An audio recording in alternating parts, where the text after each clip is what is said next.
नमस्कार साथियों, हमारे चैनल में आपका बहुत बहुत स्वागत है। आज हम दीवानगी की हद तक का एपिसोड 9 की कहानी आपको सुनाएंगे। इससे पहले एपिसोड 8 की कहानी सुननी है तो आप हमारे चैनल में जाकर के वीडियो में जाके आप देख सकते हैं। एपिसोड 8 में जो राहत होती है वह वंश की हरकतों से बहुत ज़्यादा परेशान हो जाती है। वह उससे कहती है कि मुझे आपसे छुटकारा चाहिए। तो राहत से वंश कहता है कि हम एक गेम खेलते हैं। अगर जो मैंने लहंगे तुम्हें मॉल में दिलाए हैं उनमें से एक लहंगा पहनकर अगर आप 10 बजे हमारे गेट पे आ जाती हो तो हम आपको नहीं छोड़ेंगे, अगर नहीं आती हो तो हम आपको छोड़ देंगे। वो सोचती है अफसोस मैं नहीं आऊँगी, लेकिन एकदम उसे कॉल किसी का आता है, पर उस कॉल में क्या होता है वो हम एपिसोड 9 में आपको बताएंगे। और राहत इतनी परेशान हो जाती है कि वो लहंगा पहनकर तैयार हो जाती है और वंश के पास आ जाती है। वह उसे शादी में ले जाता है। शादी में क्या क्या होता है वो एपिसोड 9 में होगा। शादी में बहुत सारी वहाँ पर लोग मिलते हैं, क्या क्या बातें करते हैं, इन सब चीज़ों को देखने के लिए आपको एपिसोड 8 को देखना पड़ेगा। चलिए अब हम 9 एपिसोड पे बात करते हैं। राहत उस लड़की के सामने आकर उसको ऊपर से नीचे देखते हुए मुस्कुराती है। क्या तुम्हें भी ये नहीं पता है कि तुम कौन हो? ओह माय गॉड, कैसे कैसे लोग भेज देते हो इस दुनिया में जिसे यही नहीं पता है कि वह कौन लोग हैं। यह सुनते ही वह लड़की उसकी तरफ वो ऊपर से नीचे को देखकर, तुम्हें नहीं पता है कि तुम किससे उलझ रही हो? मैं राठौर फैमिली से बिलोंग करती हूँ। तुम जानती हो राठौर फैमिली क्या है? तुम्हें 20 सड़क पर ला सकती है। वो सुनते ही राहत झूठ बोलते हुए तालियां बजाकर, मैं भी देखूं। वैसे तुम अपनी फैमिली के नाम पर इतना उड़ रही हो वर्ड्स की तरह, या बता सकती हो कि तुम खुद के दम पर हो या वहाँ काम अपने पैसे कमा रही हो, या तुम अपने फैमिली का नाम आगे करके सबको डरा रही हो? Who are you without family tag? तुम क्या हो मुझे बताओ। Shame on you. यह सुनते ही लड़की आग बबूला होने लगती है। उसकी साइड में खड़ी दूसरी लड़की राहत को ऊपर से नीचे देखकर उस लड़की के कान में, मिताली शांत हो जाओ, सामने वाली लड़की को देखो उसने क्या पहना है। उसके हाथों में कैलिन का शोल्डर बैग है जिसकी कीमत 5 लाख है। मैंने कल ही इसे देखा था, लगता है हमसे भी अमीर है।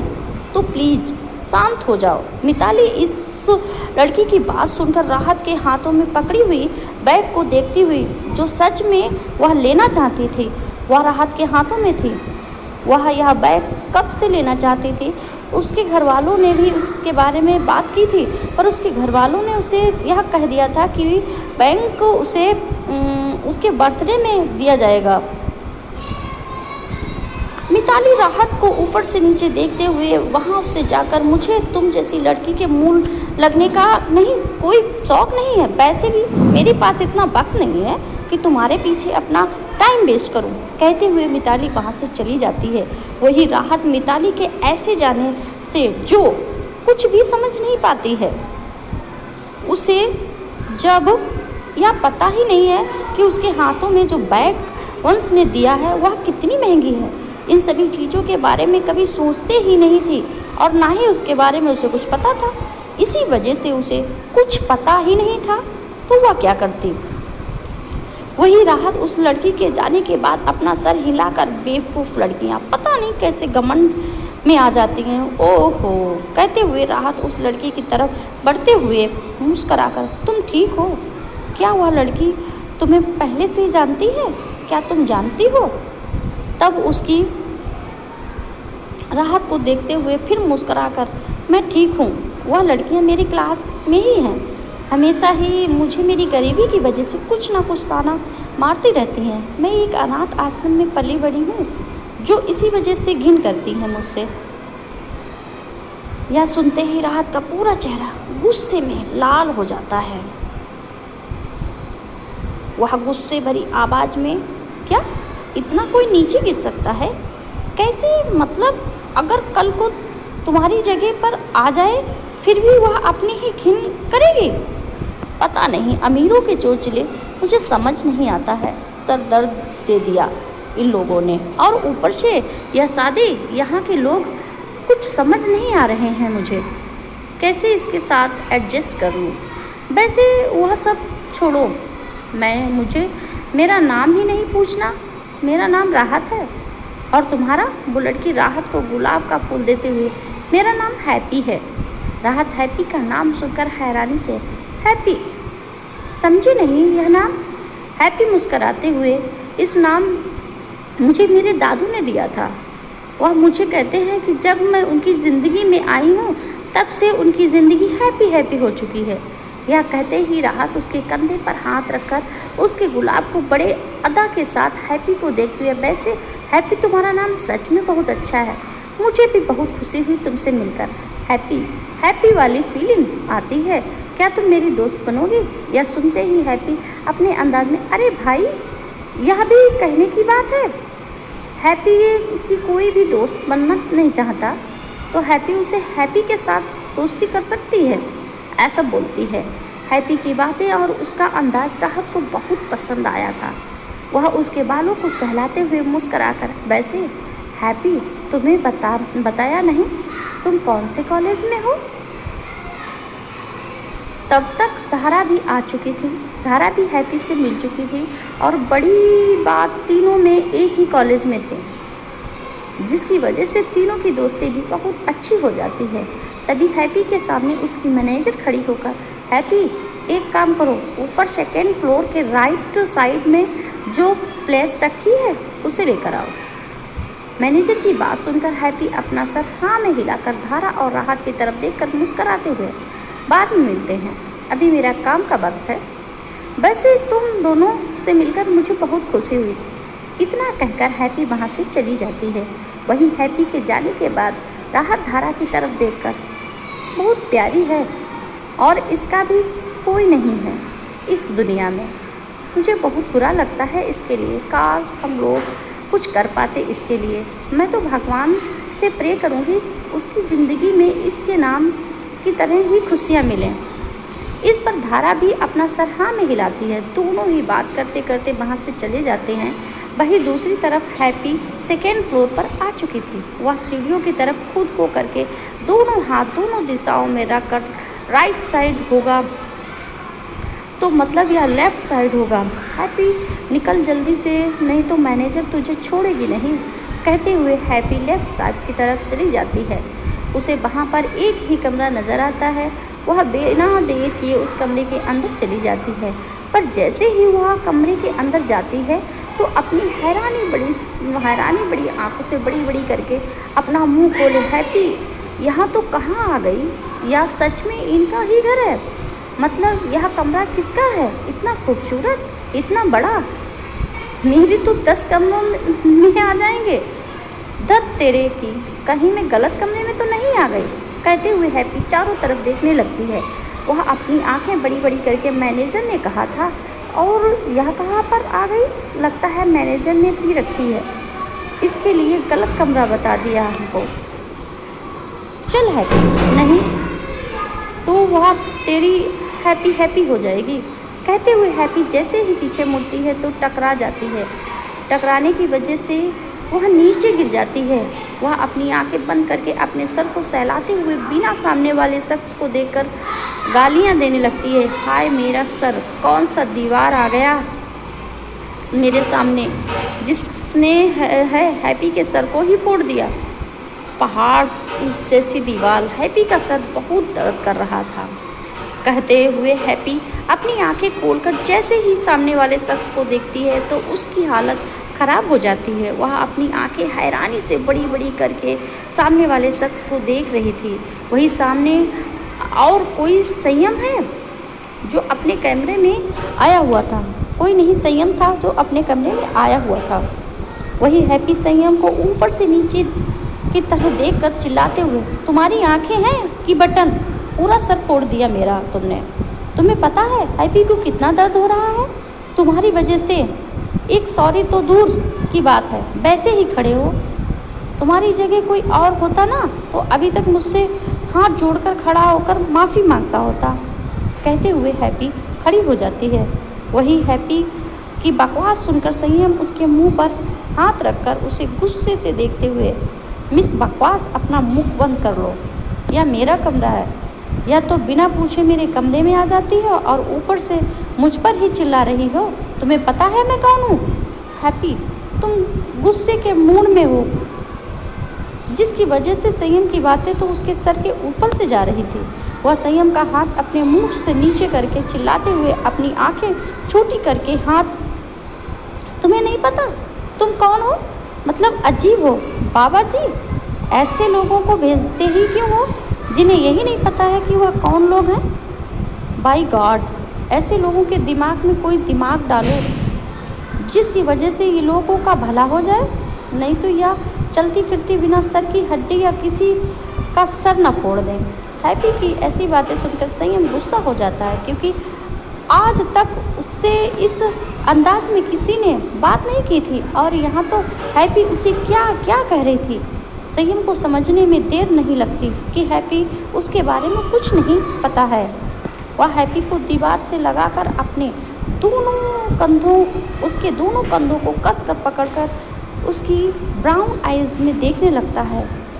इस समय उसकी आंखों में से उसे हल्का हल्का डर लगने लगता है, क्योंकि उसने इतनी कस के पकड़ा था कि उसको ऐसे देखने से हमारी हैप्पी, मासूम हैप्पी तो डर ही जाएगी। हैप्पी बड़ी मासूम सी शक्ल बनाकर देखिए, मुझे दर्द हो रहा है। हैप्पी को अगर दर्द होगा ना तो आपको पता है वह बहुत रोती है। हैप्पी कैसी बातें सुनकर संयम उसे ऊपर से नीचे गुस्से में देखकर, तुम्हें देखकर लग रहा है कि वह तुम मुझे या 23 साल की हो गई हो और तुम्हारी बातें किसी 5 साल के बच्चे से कम नहीं है। और वैसे तुम बताओ कि तुम मेरे कमरे में क्या कर रही हो? यह सुनते ही हैप्पी अपनी बड़ी बड़ी आंखें करके, क्या है आपका कमरा है?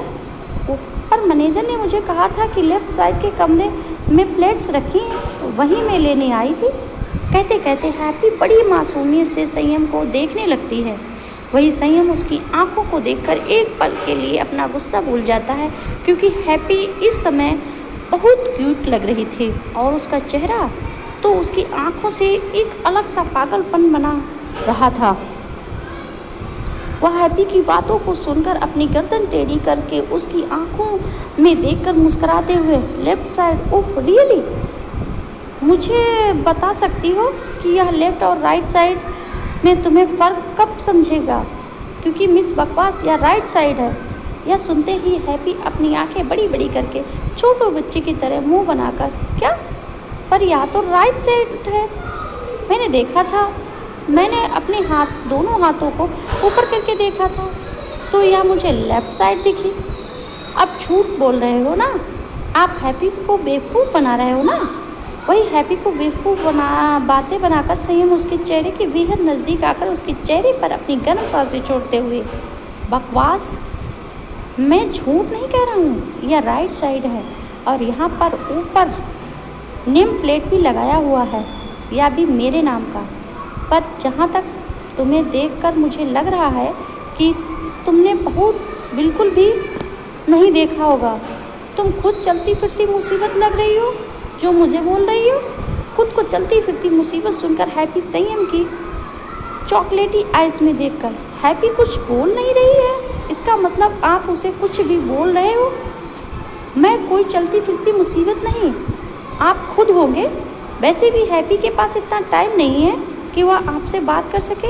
हैप्पी को यहाँ पर बहुत सारे काम हैं। कहते हुए हैप्पी संयम को धक्का मारकर जाने ही वाली थी कि संयम उसका हाथ पकड़कर फिर से उसे दीवार में लगाकर उसके दोनों हाथों को अपने एक हाथ से पकड़कर उसके बेहद नज़दीक चला जाता है। वह अपने दूसरे हाथ से हैप्पी की कमर को कस के पकड़कर उसे अपनी तरफ खींच लेता है। यह देखकर हैप्पी पूरी तरह से डर जाती है। वह अपनी आंखें बड़ी बड़ी करके बड़ी मासूमियत से, देखिए मुझे बहुत काम है तो आप मुझे छोड़ दीजिए, नहीं तो मैं आपका नाम मैनेजर को बता दूंगी। हैप्पी की बात सुनते ही वह गहरी सांस लेकर अपनी एक आईब्रो पर ऊपर करके, सच में तुम मुझे जानती नहीं? हैप्पी जो पहले से ही संयम से चिढ़ चुकी थी, ऊपर से उसके पकड़ने से उसे बहुत ही अनकंफर्टेबल फील हो रहा था। वह गुस्से में मुंह बनाकर, मैं आपको क्यों जानूं? आप कौन से प्रेसिडेंट हैं जो आपकी पूरी डिटेल मेरे पास रहेगी? अब छोड़िए मुझे, आप छोड़िए भी, मुझे और बहुत सारा काम है। हैप्पी की बात पर संयम उस पर बेहद नज़दीक करके, तुम प्रेसिडेंट को जानती हो कि वो कौन है? हैप्पी बिना सोचे समझे अपना सर हाँ में हिला देती है। तो संयम अपनी आंखें छोटी करके, नाम क्या है उसका? हैप्पी बेफिक्री के साथ संयम महेश्वरी। संयम हैप्पी की बात को सुनकर एक पल के लिए हैरान हो जाता है। वह कुछ सोचते हुए, क्या तुम्हें उसका चेहरा पता है, वह कैसा दिखता है? हैप्पी अब पूरी तरह इसे इरेक्ट हो चुकी है। वह खुद को संयम की कैद से छुड़ाते हुए, आप ऐसे क्यों सवाल पूछ रहे हो जैसे आप खुद एक प्रेसिडेंट हो? मुझे छोड़ो, वैसे भी आप प्रेसिडेंट तो हो नहीं। आपका चेहरा तो इतना गंदा है, ऊपर से आपकी यह बातें और हरकतें, सच में बाय गॉड, अगर मेरे हाथ खुले होते ना तो अब तक मैं आपका सर फोड़ देती। संयम हैप्पी की ऐसी बातें सुनकर पूरी तरह से हैरान हो चुका था। उसके मन में यही चल रहा था कि आखिर कोई लड़की उससे ऐसे कैसे बात कर सकती है। उसे आप हैप्पी की बातों से थोड़ा गुस्सा और थोड़ा इंटरेस्ट भी आ रहा था। गुस्सा कभी उससे किसी ने ऐसी बात नहीं की थी, और इंटरेस्ट पहली बार कोई लड़की उसके साथ ऐसा बिहेवियर कर रही थी, उसे एक नॉर्मल इंसान की तरह बात कर रही थी, जो और भी ज़्यादा इंटरेस्टिंग बन रहा था। संयम को सोचते हुए हैप्पी के बेहद नज़दीक जाकर, क्या तुम्हें कभी प्रेसिडेंट का चेहरा देखा है? तुम्हें पता है कि संयम महेश्वरी कैसा दिखता है? हैप्पी उसकी बात सुनकर अजीब सा मुंह बनाकर, तुम तो ऐसी बात कर रहे हो जैसे तो तुम्हारा कोई घर का रिश्तेदार हूँ। हैप्पी की बात पर संयम उसकी बात को दोहराते हुए, रिश्तेदार? एक काम करो, तुम पहले मोबाइल पर यह चेक करो कि संयम महेश्वरी कौन है, फिर मैं तुम्हें उसके खुद मिलवा दूंगा। इतना कहकर संयम बेड पर एक के ऊपर दूसरा पैर डाले, अपने हाथ फोल्ड किए उसे अपनी गहरी आंखों से देखने लगता है। वही संयम के ऐसे देखने से हैप्पी को थोड़ा सा अजीब महसूस होने लगता है। उसकी दिल की धड़कन धीरे धीरे बढ़ जाती है। हैप्पी अपने मन ही मन में अपने चेहरे को इधर उधर घुमाते हुए, हैप्पी कौन से सेपा में पड़ गई, हाय वाय गुरु मदद करे, नहीं तो आप जैसी हैप्पी को कोई नहीं बचा पाएगा। हैप्पी अपने मन में बात तो कर ही रही थी कि संयम उसकी तरफ देखकर, क्या बकवास, तुम्हारे पास मोबाइल नहीं है? मैं दूँ तुम्हें सर्च करने के लिए? संयम की बात सुनकर हैप्पी जल्दी से अपना सरनामे लाकर अपने पॉकेट से अपना मोबाइल निकालकर, कोई ज़रूरत नहीं, हैप्पी के पास अपना मोबाइल हमेशा ही रहता है, कहते हुए हैप्पी संयम महेश्वरी सर्च करने लगती है, जिससे सिर्फ नाम पता था, यह भी जनरल नॉलेज के लिए। ना ही उसने कभी संयम महेश्वरी को देखा था। इसी वजह से हमारी मासूम और क्यूट सी हैप्पी संयम को नहीं पहचान पाई। वही सर्च करने के बाद हैप्पी के सामने संयम की फ़ोटो आने लगती है। हैप्पी उसे गौर से देखते हुए कभी संयम को देखती है तो कभी उस फोटो को। उसके चेहरे पर हैरानी के भाव हैं। वही उसे ऐसे देखकर संयम को लगता है कि हैप्पी सदमे में है। उसकी पहचान जो उसने जान ली थी, वह अपनी जगह से खड़ा होकर हैप्पी की तरफ बढ़ ही रहा था कि तभी हैप्पी की बात सुनकर वह पूरी तरह से हैरान हो जाता है। हैप्पी फोटो को देखते हुए अपनी आंखें बड़ी बड़ी करके, यह तो आप जैसा ही दिखता है, पर यह आपसे बहुत हैंडसम है।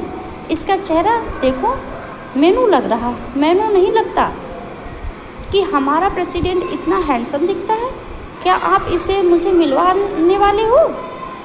प्लीज़ जल्दी से मिलवा दीजिए। हैप्पी उससे मिलने के लिए बहुत एक्साइटेड है। मुझे देखना है कि आखिर ऐसे कैसे कोई देख सकता है, सच में कितना क्यूट और हैंडसम है।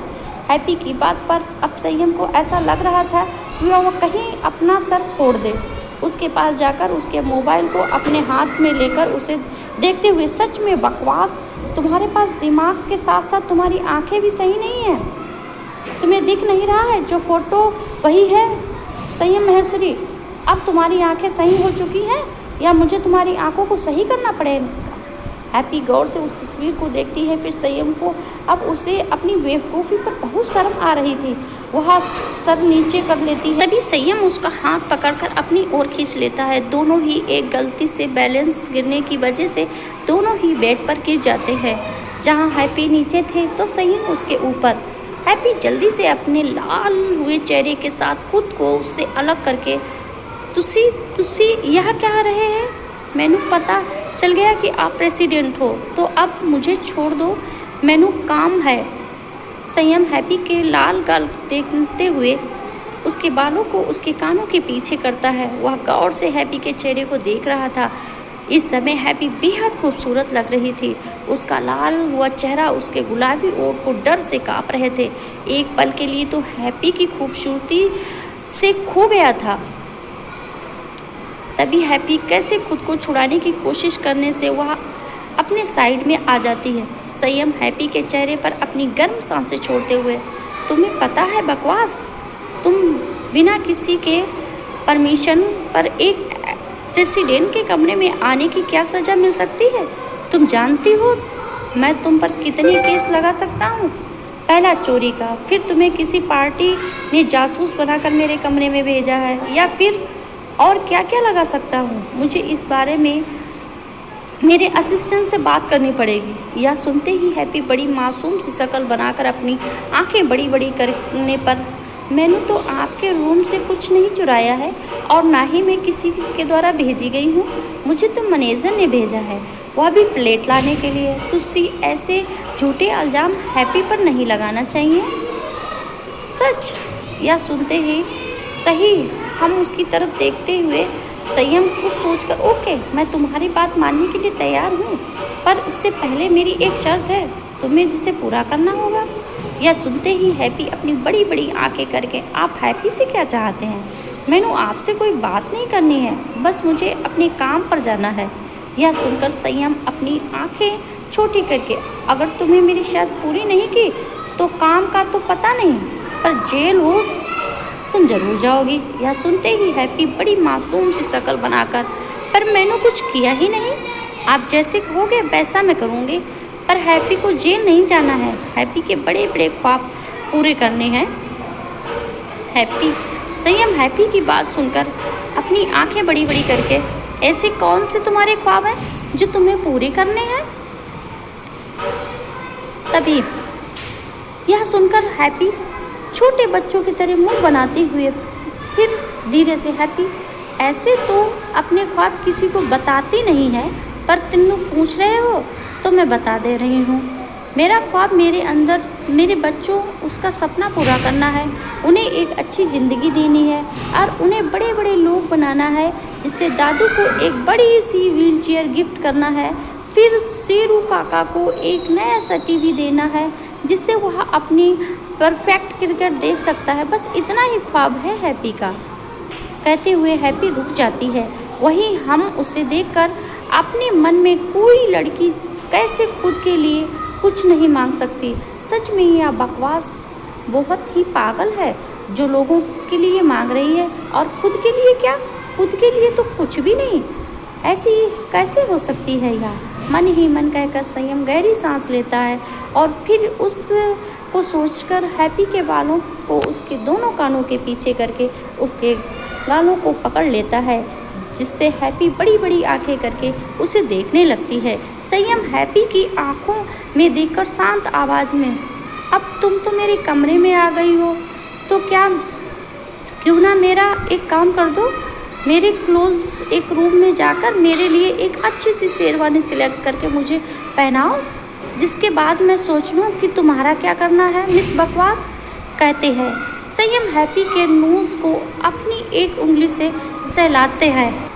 वही हैप्पी अपनी आंखें बड़ी बड़ी करके, हैप्पी क्यों यह काम करेगी?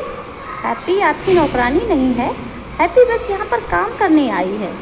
हैप्पी की बात सुनकर संयम मुस्कुराते हुए, बकवास यह तुम्हें करना ही होगा। अगर प्रेसिडेंट के कमरे में तो तुम आई हो तो मैं कुछ भी करा सकता हूँ तुम्हारे साथ। क्या तुम चाहती हो कि तुम्हें जेल भेज दूँ? बताओ। यह सुनते ही हैप्पी को गुस्सा आ जाता है।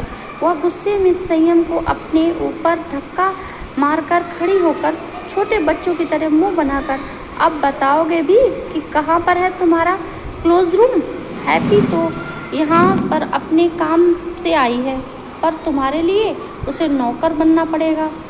हैप्पी इसका बदला तो तुम्हें लेकर ही रहेगी, तो छोड़ेगी नहीं। संयम वैसे ही लेटे अपने दोनों हाथ अपने सर के पीछे करके बड़े आराम के साथ लेफ़्ट साइड में जो रूम है वहाँ पर है। अच्छा वाला लेना, तुम्हें देखकर लगता है कि तुम्हारी चॉइस अच्छी होगी। कहते हुए संयम बस को देख ही रहा था, वही हैप्पी गुस्से में वहाँ से चली जाती है। वही संयम उसके जाने के बाद अपनी आंखें बंद करके गहरी सांस लेकर खुद से, आखिर मैं कैसे उस लड़की से बात कर सकता हूँ? मुझे तो लड़कियों से नफरत है।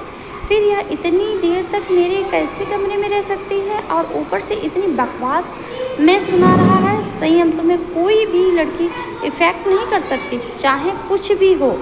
यह लड़की है, सिर्फ पैसा मिलने के बाद धोखा दे देती है। कहते हुए संयम की आंखें लाल हो जाती हैं। उसे अपनी पहली गर्लफ्रेंड की याद आने लगती है, जिससे ने कुछ पैसों के लिए उसे धोखा दिया था। यह याद करते ही उसका चेहरा पूरी तरह से गुस्से से लाल हो जाता है। तभी उसके कानों में हैप्पी की आवाज़ आती है, मैनू पिंक और या वाइट वाला पसंद आया, तेनू कौन सा पसंद है, यह देख लो। कहते हुए हैप्पी 2 शेरवानी संयम के सामने कर देती है, तो संयम के चेहरे पर जो गुस्सा था वह हैप्पी के मासूमियत भरे चेहरे को देखकर गायब सा हो चुका था। वह हैप्पी की तरफ देखते हुए, तुम्हें जो पसंद आए वह मैं पहन लूँगा। यह सुनकर हैप्पी बड़ी बड़ी आंखें करती है, फिर दोनों को देखने लगती है जैसे कोई बड़ा काम कर रही हो। फिर उसे वाइट वाले शेरवानी पसंद आ जाती है, तो वह वाइट वाली शेरवानी संयम के आगे करके, यह वाली, यह बड़ी अच्छी लगेगी तुम पर। कहते हुए वह संयम को वह शेरवानी दे देती है। तभी वह देखती है कि संयम उसके सामने ही अपनी शेरवानी निकाल रहा है।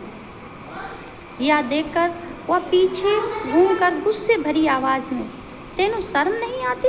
एक कुड़ी के सामने अपने कपड़े उतार रहे हो, बेशर्म छिछोरा कहीं के। संयम उसकी बात सुनकर अपनी शेरवानी को निकालकर उसके कंधे पर अपनी गर्म सांसें छोड़ते हुए, कुछ देर पहले कोई कह रहा था कि इससे कोई मिलवा दे मेरी हैंडसमनेस पर, तो तुम पहले पागल हो चुकी थी। अब तुम्हें मुझे मेरी पूरी बॉडी देख रही हो तो शर्मा रही हो और अजीबोगरीब नाम दे रही हो। तुम लड़कियों का सही में। यह कहते ही हैप्पी की तरफ देखकर अपनी बड़ी बड़ी आंखें करता है, फिर अपनी आंखों पर एक हाथ रखकर मुंह बनाते हो, मैनू सिर्फ आपसे मिलना चाहते थे, तेनू तुसी ऐसे नंगे पंगू से नहीं। मैनू यह बिल्कुल भी अच्छा नहीं लगता, बहुत गंदे दिखते हो। यह सुनकर संयम उसके बेहद नज़दीक आ जाता है। वह उसकी आंखों पर से उसका हाथ हटा देता है। वह देखता है कि हैप्पी ने अपनी आंखें कस के बंद करी हुई थी, उसकी बंद हुई आंखों पर अपनी गर्म सांसें छोड़ते हुए। पर लड़कियां तो इसी पर ही मुझ पर मरती हैं, और ना हो तुम भी मुझे सिर्फ देखने कर ही अपने मन में लड्डू फोड़ रही हो। यह सुनते ही हैप्पी अपनी आंखें खोलकर अपनी कमर पर अपने दोनों हाथ रखकर उसे अपनी आंखें छोटी करते हुए घूर कर, आपको नहीं लगता आप कुछ ज़्यादा ही सोच रहे हो? वैसे भी मैंने तुझसे ऐसे देखकर कोई मज़ा नहीं आ रहा है, बल्कि बहुत गुस्सा आ रहा है। कुछ तो कपड़े पहनो, बेशर्म की कोई हद होती है, और तुझसे तो उम्मीद ही नहीं कर सकते। कहते हुए हैप्पी जाने ही वाली थी कि उससे पहले ही संयम उसे अपनी ओर खींचकर बिना ही देखे उसके सॉफ्ट और डेलिकेट लिप्स पर अपने लिप्स रखकर ही उसे शकल करने लगता है। जैसे हैप्पी पूरी तरह से हैरान हो जाती है, वह हैरानी के कारण फ्रीज ही हो जाती है। उसे पहले तो कुछ समझ नहीं आता, फिर जब उसे संयम के लिप अपने लिप पर महसूस हो जाते हैं तो उसके अंदर एक करंट सा लगने लगता है। वह जल्दी से संयम को खुद से अलग करने की कोशिश करने लगती है, पर संयम ने उससे अब पूरी तरह से अपने होश खोने लगा था। वही जब हैप्पी को महसूस होता है कि संयम उसे छोड़ने वाला नहीं है, वह उसके सीने पर जोर से धक्का मार देती है, जिससे संयम उससे दूर हो जाता है। संयम को जब यह रियलाइज होता है कि वह भी अभी क्या कर रहा था, तभी उसके गालों पर उसे कुछ महसूस हो जाता है और उसका चेहरा एक तरफ हो जाता है, जिससे वह अपनी आंखें बंद कर लेता है। वही हैप्पी अपने ओठों को पूछते हुए गुस्से भरी आवाज़ में, आपको शर्म नहीं आती है? आपने हैप्पी की पहली किस चुरा ली, जिसे हैप्पी पर बड़े बड़े ख्वाब सजाए थे, और आपने हैप्पी की ख्वाब की धज्जियाँ उड़ा दी। आप बहुत बुरे हो, आपको तो सच में गोली से उड़ा देना चाहिए। अगर मेरा बस चलता तो अभी के अभी मैं आपको बहुत मारती। मैं अपने दद्दू से आपकी शिकायत करती। आपको पता है मेरे दद्दू आपको कितना ज़ोर से मारते, आपके दोनों पैर तोड़ देते। आपने हैप्पी की किस चुरा ली? कहते हुए हैप्पी रोने लगती और रोते हुए खुद से, हाय रब्बा मैं क्या करूं, हैप्पी की किस चुरा ली। अब हैप्पी अपने ख्वाब वाले हीरो को कैसे मुंह दिखाएगी? सारी गलती मेरी ही है। एक नंबर का बेशरम कहीं के।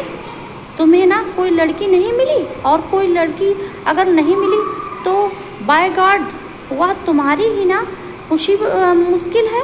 तुम्हें ना ये चेहरे को ना वह पूरी तरह से बिगाड़ दे, तुम्हारे चेहरे में ना कीड़े डाल दे, तुम्हारे ना पूरे बाल नोच ले। कहते हुए हैप्पी वहाँ से गुस्से में चली जाती है। वही संयम अपनी आंखें खोलकर हैप्पी को जाते हुए देख रहा था। वह अपने गालों को सहलाते हुए कुछ से ही पहले किस ऑफ, तुम्हारे इतने अच्छे बददुआ।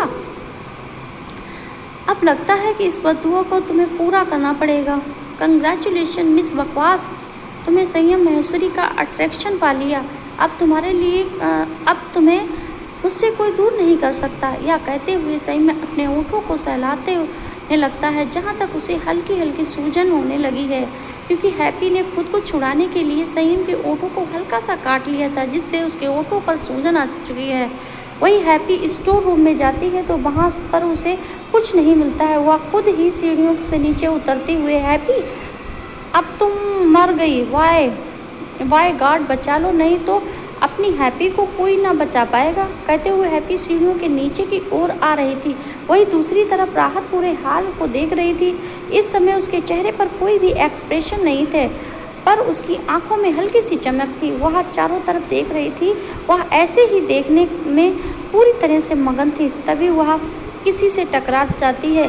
तभी सामने वाला शख्स उसका हाथ पकड़ लेता है तो राहत अपनी जगह पर खड़ी हो जाती है। वह अपने सर को सहलाते हुए सामने वाले शख्स को देखती है। राहत अपने सर को सहलाते हुए थोड़ी सी शर्म आहट महसूस करते हुए, सॉरी सर, मेरा ध्यान ही नहीं रहा और मैं आपसे टकरा गई। वही सामने और कोई नहीं, रवि था। वह राहत के चेहरे को गौर से देखती है। कोई बात नहीं, नहीं बेटा, वैसे तुम्हारे चेहरे को देखकर किसी की याद आ गई। यह सुनकर राहत न समझी में, मेरे चेहरे को देखकर आपको किसकी याद आ गई? राहत की बात को सुनकर रवि कुछ सोचते हुए, कोई था जो इस दुनिया में नहीं है। उसकी आंखें भी बिल्कुल तुम्हारी तरह नीली थी। उसके चेहरे पर एक हल्की सी मुस्कुराहट थी। पर बहुत साल हो गए हैं, आप हमारे बीच नहीं हैं, पर तुम्हारे चेहरे ने उसकी छवि याद दिला दी। यह सुनते ही राहत कुछ सोचते हुए, क्या आप मुझे उसका नाम बता सकते हैं? रवि कुछ कहती ही वाला था कि तभी पीछे से वंश राहत की कमर पर हाथ रखकर, उसकी चिन छोड़कर हाथ के कंधे पर रखकर रवि की तरफ देखते हुए, क्या बात है, बुढ़ापे में जवानी आ गई? वहाँ तेजपाल शादी कर रहा है और यहाँ पर असिस्टेंट लड़कियों को पटा रहा है। सुधरोगे नहीं तुम दोनों? अभी उम्र तुम दोनों को अपने पोता पोतियों को देखने की है और यहाँ तो तुम शादी के लिए लड़कियाँ ढूंढने में लगे हो। पर अफसोस, तुम्हारी जिस पर नज़र है ना, वह मेरी है। उस पर अपनी आंखें नीचे करो। नौकर की औकात इतनी नहीं है कि मालिकों की चीज़ों पर नज़र डाले। यह सुनते ही रवि कुछ नहीं कहता है। वही राहत ना समझी में वंश को देखकर, वह तो मुझसे बात कर रहे थे और कुछ नहीं, तुम उनसे ऐसे कैसे बात कर सकते हो? वंश राहत के गाल पर हल्का सा किस करके, कैंडी, मेरी मर्जी, मैं जिसे चाहूँ वैसे बात कर सकता हूँ, मेरे लिए कोई प्रतिबंध नहीं लगे हैं। और वैसे भी तुम जिससे बात कर रही हो ना, उससे दूरियां बना लो। क्या है ना कि जिसकी शादी हो रही है ना, उसका यह पालतू कुत्ता है, इसकी नीयत सही नहीं है, ज़रा संभल कर। अब तुम ही सोचो कि तेजपाल की शादी किसके साथ हो रही है और यह बंदा उसके साथ रहता है। अब दिमाग तो तुम्हारे पास है, तो सोचो क्या क्या करते होंगे। यह सुनते ही राहत अपनी आंखें बड़ी बड़ी कर लेती है। उसे कुछ समझ नहीं आता है, वह वंश की बात सुनकर उसे क्या बोले, यह क्या उसे समझ नहीं आ रहा था। वही रवि ने अपना सर झुका लिया था। वह वहाँ से जा ही रहा था कि तभी वंश अपनी चुटकी बजाते हुए मालकिन की रोटी पर पलने वाले कुत्ते, जला मालिक से कह दो कि शादी जल्दी करें। क्या है ना, मेरे पास वक्त नहीं है और वैसे भी मैं बहुत थक चुका हूँ कि शादी इतनी बोरिंग रखी है, पता नहीं कोई कैसे यहाँ पर आ सकता है। कहते हुए वंश उबासी लेने लगता है। वही राहत उसके ऐसी बदतमीजी भरी बातें सुनकर दूर हो जाती है। वंश से अपनी आंखें छोटी करके वंश को देखने लगती है। तभी अपनी एब्रो ऊपर करके वंश उसकी तरफ देखकर उसके बालों को उसके कान के पीछे करते हुए, कैंडी, क्या तुम्हें मेरी याद आई? वंश की बेहुदा बात सुनकर राहत न समझे में, ऐसा कौन सा पहाड़ तोड़ने गए थे जो मैं तुम्हारी याद करती? वैसे भी तुम अपने भाई से ही बात कर रहे थे। ऐसे मेरे लिए कौन सा आसमान से चांद या युद्ध लड़ने के लिए गए थे? वंश राहत की बात है सुनते ही फिर से मुस्करा देता है। उसका हाथ पकड़कर अपने पास ले जाने लगता है, जिसे देखकर राहत उससे अपने हाथ को छुड़ाते हुए, आप कहाँ पर ले जा रहे हो मुझे? वंश फ्रूट काउंटर की तरफ जाते हुए, क्या है ना, तुम्हारी यह कैंची जैसी जवान से तो मेरा पेट तो भर नहीं सकता। मुझे बहुत भूख लगी है। वैसे भी तुमने सुबह तो कुछ बनाया नहीं था और ना ही मैंने कुछ खाया था। चलो कुछ खा लेते हैं। सुनकर राहत मुंह बनाते हुए, अजीब इंसान है। मैंने क्या तुम्हें रोका था खाना खाने से? तुम खुद ही जिससे सुबह सुबह हमारा 50 किलो का लहंगा पहनाकर अपने साथ लाए हो यहाँ पर, इसमें मेरी क्या गलती है? यह कहते ही वंश राहत की बात बड़ी नज़रों से देखने लगता है तो राहत को समझ आ जाता है कि उसे गुस्से में क्या बोल दिया। तो वह अपनी बात को सुधारने के लिए, मेरा मतलब था कि तुमने जो यह लहंगा मुझे दिया है ना, यह बहुत ही हैवी है, जिससे मुझे चलने में भी नहीं अच्छा लग रहा है। ऊपर से यह बैग और ये झुमके सच में बहुत ही। कहते कहते वह छोटे बच्चों की तरह मुंह बनाने लगती है। वहीं पर वंश फूड काउंटर की तरफ आ ही रहा था। एक वेटर उसके अपने हाथों से इशारा करके उसे चेयर पर बैठा देता है। कुछ ही देर बाद खाना आ जाता है। वह दोनों खाना खाने लगते हैं। वही राहत खाने को देखते हुए बड़ी अजीब सा मुँह बनाकर, अभी तक तो शादी भी नहीं शुरू हुई और हम अभी खाना खा रहे हैं, या कुछ जल्दी नहीं है? बंस पूरी और पनीर की सब्जी का वाइट अपने मुंह के अंदर ले जाते हुए बड़े आराम के साथ, कैंडी अभी खाना खा लो, क्या पता बाद में खाने को मिले या ना मिले। वंश की ऐसी अजीब बात सुनकर राहत ना समझे मैं बाद में क्यों नहीं खाना खाने को मिलेगा? शादी है जो जाहिर सी बात है, खाना तो खाने को मिलता ही होगा। वंश राहत की बात पर सिर्फ मुस्कुरा देता है और सामने स्टेज की तरफ देखने लगता है। उसके चेहरे पर एक अलग सी ही मुस्कुराहट थी। तभी उसकी नज़र एक शख्स पर चली जाती है। वह अपना सर हिला देता है, वंश भी अपना सर हिला देता है, पर उसकी मुस्कुराहट को देख नहीं पाता है। इस समय उसके चेहरे पर एक अलग ही एक्सप्रेशन थे, जो देखने में तो नॉर्मल थे, पर उस एक्सप्रेशन के पीछे का मतलब सिर्फ वंश को ही पता था। वही हैप्पी जब सीढ़ियों से नीचे चलती है तो उसे कोई शख्स दिखता है, तो उसके पास जाकर रोने वाली सूरत बनाकर, वीर जी तुझसे पता है बहुत बड़ी प्रॉब्लम हो गई। मैनू ना मैनेजर ने काम दिया था, वह हो गया ही नहीं। अब मैनू बहुत डर लग रहा है।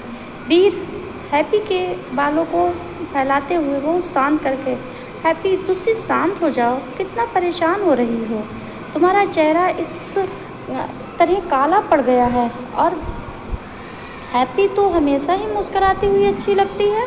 और तुझे कोई भी टेंशन ना लो, मैंने सब कुछ संभाल लिया। मैनेजर अब तुम्हें कुछ नहीं बोलेगा, अब जाकर काम करो। वीर की बात सुनकर हैप्पी खुश हो जाती है। वह बिना साइड में देखकर सीधा वीर के गले लग जाती है। वीर जी तुझे ग्रेट हो, बाय गॉड आपको ना ऐसी कुड़ी मिल जाए जो आपको बहुत बहुत खुश रखे। मैनू ना बहुत खुशी हो रही है, आपने मुझे बता दिया, नहीं तो पता नहीं मैनेजर मेनू क्या क्या कहता। हैप्पी कैसे बच्चों की तरह गले लगने से सभी उसकी तरफ देखने लगते हैं। वही वीर है जो उसे बचपन से अच्छे से जानता है। वह उसके बालों को सहलाते हुए, हैप्पी हम कहाँ पर हैं? वह देख तुझसे न सच में कभी बढ़ेगी नहीं, बच्ची ही बच्ची रहेगी। चलो जल्दी से काम कर लो। यह सुनकर हैप्पी वीर से अलग होकर अपना सर हिलाकर मुस्कुराते हो, ओके मैं हूँ अभी काम में, बाद में हम मिलते हैं। तुसी ना मेरा इंतज़ार करना, मैं आ जाऊँगी। मैनू ना बहुत भूख लगी है और हम दोनों एक साथ ही खा लेंगे। कहते हुए हैप्पी वहाँ से चली जाती है। वही वीर भी मुस्कुराते हुए वहाँ से चला जाता है। पर दोनों इस बात से अनजान थे कि दोनों को इतने नज़दीक देखकर किसी के अंदर आग लग चुकी है। संयम जो किसी से कॉल पर बात करते हुए जा ही रहा था, उन दोनों को इतने नज़दीक के देखकर उसे बहुत गुस्सा आ रहा था। वह हैप्पी को किसी और के ऐसे गले लगने हुए देखकर उसके अंदर बहुत गुस्सा आ रहा था। उसे बिल्कुल बर्दाश्त नहीं हो रहा था कि हैप्पी किसी के भी गले लग जाए। संयम हैप्पी को डराते जाते हुए देखकर फिर उसकी नज़र वीर पर जाती है। वह अपने मोबाइल को साइड में रखकर किसी को आने का इशारा कर देता है। एक शख्स उसके साइड में आकर खड़ा हो जाता है। उस शख्स को वीर के पीछे भेजकर खुद वहाँ से मुस्कुराते हुए चला जाता है। यही देखते देखते सारे मेहमान अपनी चेयर पर बैठ जाते हैं। शादी का मुहूर्त शुरू हो चुका है और वही हमारा वंश सबसे पहले वाली चेयर पर बैठा हुआ था और उसी के साइड में राहत को यह सब बहुत अजीब लग रहा था, पर वंश की ज़बरदस्ती की वजह से उसे उसके साथ बैठना पड़ा। वही वंश एक के ऊपर दूसरा पैर डाले आराम के साथ मंडप को देख रहा था। उसके चेहरे की मुस्कुराहट एक मंडप में खड़े संयम और कैल्विन दोनों को कुछ ठीक नहीं लग रही थी। तब तक तेजपाल मंडप की ओर आ रहा था। सभी अपनी जगह से खड़े हो जाते हैं सिवाय वंश और राहत के। वही तेजपाल जब वंश को देखता है तो एक गहरी सांस लेकर मंडप की ओर चला जाता है। वह मंडप में बैठकर पंडित जी जैसे ही कह रहे थे वैसे वैसे कर रहा था, पर उसकी नज़र बार बार वंश की तरफ ही जा रही थी जो उसे ही देखकर मुस्करा रहा था। आखिर दीवानगी की हद का एपिसोड 9 खत्म हुआ। एपिसोड 10 में देखेंगे आखिर क्या होगा वीर के साथ, क्या रिश्ता है वीर और हैप्पी का, क्या करने वाला है संयम वीर के साथ और क्या होने वाला है इस शादी में। वंश की बातों का आखिरी मतलब क्या है, क्या करना चाहता है, आखिर क्यों वंश रवि से इतनी नफरत करता है। क्या वह दोनों की नफरत तेजपाल की वजह से है या कुछ और वजह है। बहुत सारे सवाल होंगे, उसका जवाब भी आप सभी को बहुत जल्द मिलता है।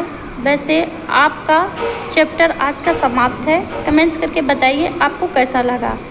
अगले मिलते हैं शादी के मंडप में एपिसोड 10 में। धन्यवाद।